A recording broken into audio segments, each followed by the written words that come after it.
Hi everyone, কেমন আছেন সবাই? আশা করি সবাই অনেক ভালো আছেন আর আমিও অনেক ভালো আছি। রাজা রানীর আরও একটি ভ্লগে সকলকে স্বাগত জানাই।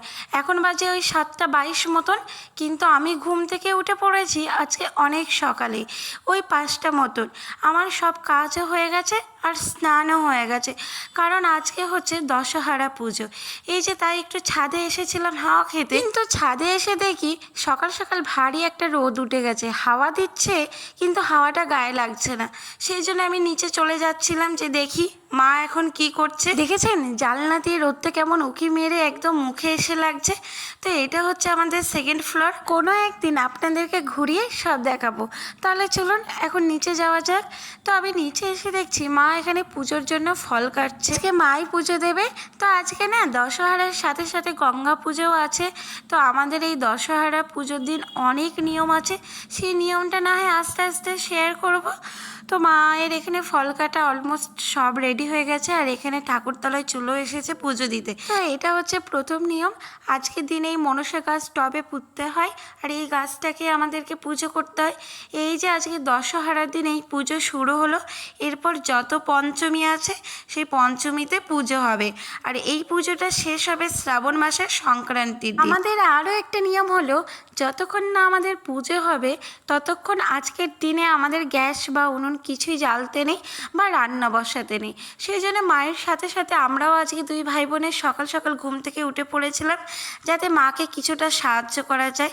তো এখানে মা সব কিছু রেডি করে নিয়ে পুজো দিচ্ছে এখন। তাহলে চলুন কিছুটা পুজোর অংশ দেখে নিন।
এখানে মায়ের পুজো দেওয়া কমপ্লিট হয়ে গেছে, আর মা আমাকে প্রসাদ দিচ্ছিল। সকালবেলায় আমি আর মিষ্টি খাবার খেলাম না, সেই জন্য আমি বললাম আমাকে একটু আম দেওয়ার জন্য। আমি প্রসাদটাকে প্রণাম করে একটু খেয়ে নিলাম। খাওয়ার পরে যাব রান্নাঘরে রান্না করতে, আর রান্না করতে করতে আপনাদের সাথে আরও নিয়ম শেয়ার করব। আপনাদের কার কার দশহরা পুজো আছে বা কোনো নিয়ম আছে নাকি, থাকলে অবশ্যই কমেন্ট বক্সে জানাবেন। তো আমি রান্নাঘরে চলে এসেছি, আর রান্নাঘরের এই জানলাটা দিয়ে কি অদ্ভুত একটা মিষ্টি হাওয়া দিচ্ছে। তাহলে চলুন কি কি রান্না করব বলে দিই। আজকে রান্না করব পটল ভাজা। সেই জন্য আমি পটলে একটু লবণ আর চিনি মাখিয়ে রেখেছি। এইদিকে ছিল ছোট ছোট করে কুমড়ো আর আলু কাটা, এদিকে ছিল আলু কিছুটা কাটা আর কিছুটা গোটা। গোটা আলুগুলো সিদ্ধ দেবো ভাতে, আর কাটা আলুগুলো ছোলার ডালের সাথে করব। তো সবার প্রথমে আমি এখানে কড়াইটা বসিয়ে দিয়েছি।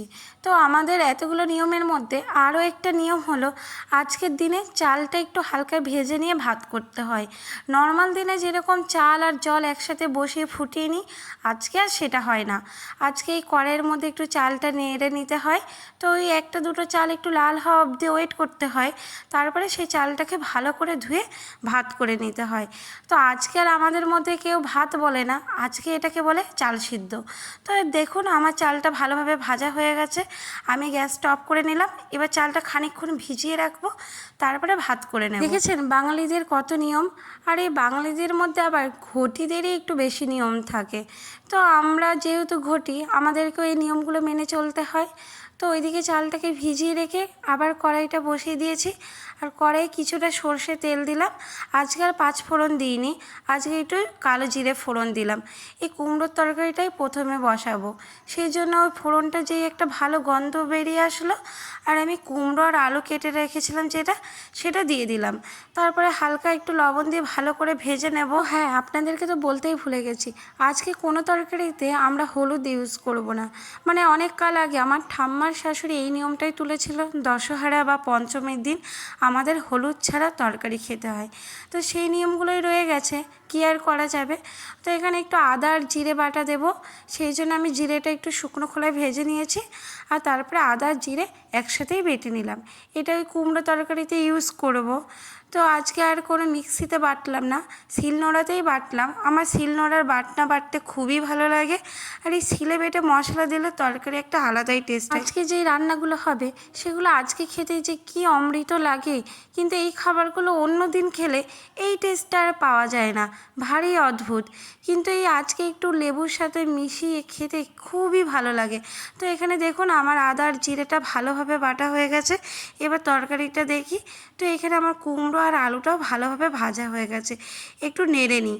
তো নাড়ার পরে এখানে আদা জিরে বাটা আর কটা কাঁচা লঙ্কা চেড়ে দিলাম। কুমড়ো তরকারিতে আর শুকনো লঙ্কা দিলাম না, কাঁচা লঙ্কা দিলেই ভালো লাগে।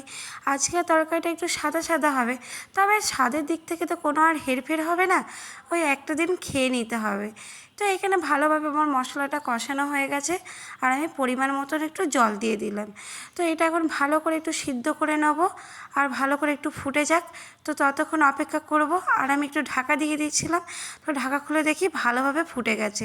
তো এই খানিকটা একটু চিনি দিয়ে দিলাম। নিরামিষ তরকারি একটু মিষ্টি মিষ্টি খেতেই কিন্তু বেশি ভালো লাগে। তো এই নামানোর আগে একটুখানি গরম মশলা দিয়ে দিলাম, যাতে টেস্টটা আরও ভালো হয়। এবার ওই খুন্তি করে একটু আলু কুমড়োগুলো ভেঙে দেবো, যাতে তরকারিটা একটু মাখো মাখো হয় আর খেতেও অনেক সুস্বাদু হয়। এই যে দেখুন আমার একদম রেডি হয়ে গেছে কুমড়োর ছক্কা।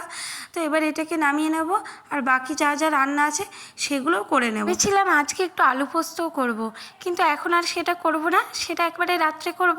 তো আমার সব রান্না হয়ে গেছে। এই যে দেখুন এখানে ছিল পটল ভাজা, এদিকে ছিল ওই কুমড়ো আলু তরকারি আর ছোলার ডাল আলু, ওইদিকে ছিল আলু সিদ্ধ মাখা আর একটু গন্ধরাজ লেবু।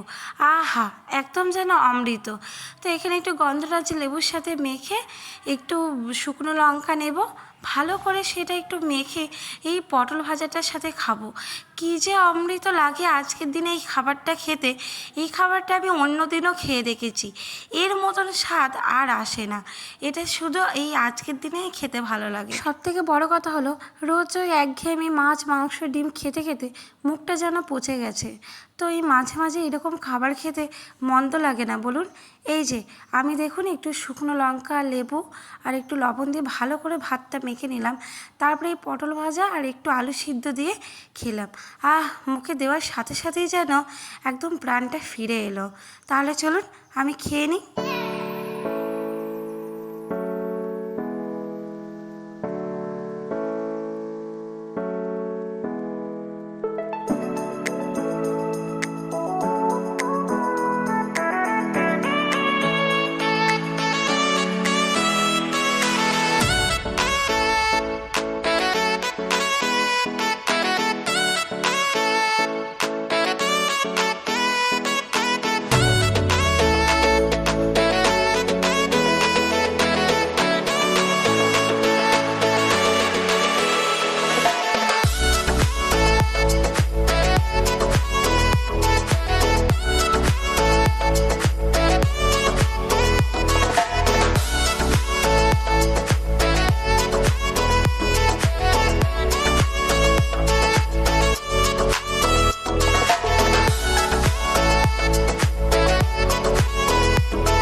তাহলে চলুন আজকের মতো টাটা, দেখা হচ্ছে খুব শীঘ্রই নেক্সট ভিডিওতে। ততক্ষণ সবাই ভালো থাকবেন, সুস্থ থাকবেন।